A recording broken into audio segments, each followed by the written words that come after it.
Us is Mr. Buck French, and he is the CEO of Fantex. I said that right? Fantex, yeah. Fantex. And we know what this company is about, but I think you're the best guy to describe to us what you guys do. Sure. So we work with professional athletes and ultimately one day entertainers to help develop their brands. Part of that process is we sign a contract with the athlete to acquire a percentage of their future brand income in exchange for a payment today. So today on Fantex.com, you can actually go and reserve shares for Fantex Vernon Davis offering that is going on. So have you done the initial public offering for Vernon Davis yet? Yeah, the reservation period is happening right now. Literally started today. All right, Arian Foster was your previous client, and how does this work?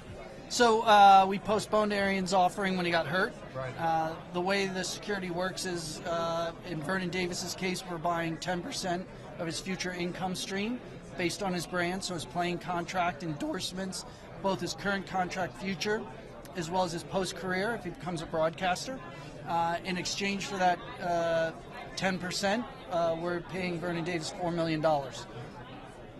Now, this is kind of the ultimate next step in that fantasy football culture of, taking one player against a team and really, having fans invest in them. How do you calculate how much a player is worth in that lump sum versus their 20% long term? How do you make that calculation? So we actually forecast out what we believe they'll play for. In Vernon cases, it's 14 years.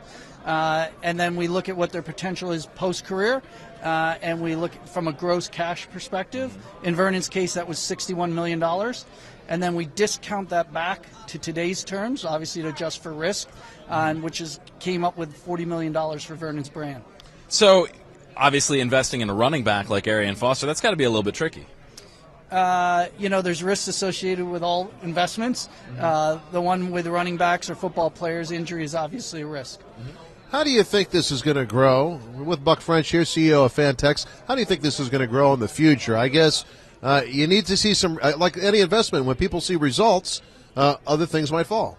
Sure, and our goal is to work with the brands, in this case Vernon Davis, to help develop it beyond what it otherwise could do in order to create the results for the investors. Do you guys work with his representatives to get this deal done? We did, yes. How tough was that deal to get done? I think getting any deal done is always a challenge, but they're great people to work with, so we're excited to do it. Well, he's a Terp, and those of us Terps out there have a lot of pride in Vernon Davis, and we think he is a good investment.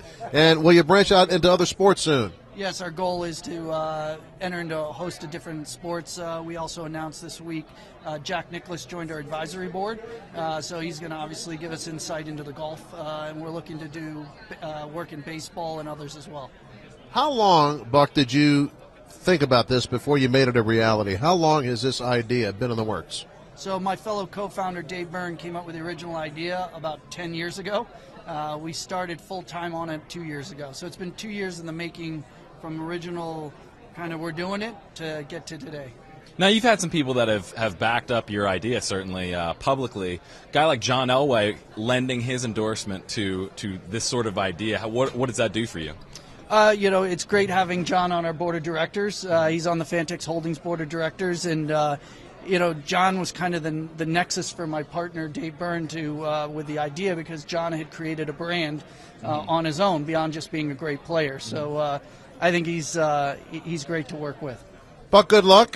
Make a lot of money, and hopefully Vernon Davis has a great year for you and for the investors who might buy his stock. Great. Thank you very much. Interesting idea. Buck French, the CEO of Fantex, and we'll be back with more coverage of the Super Bowl on Redskins.com.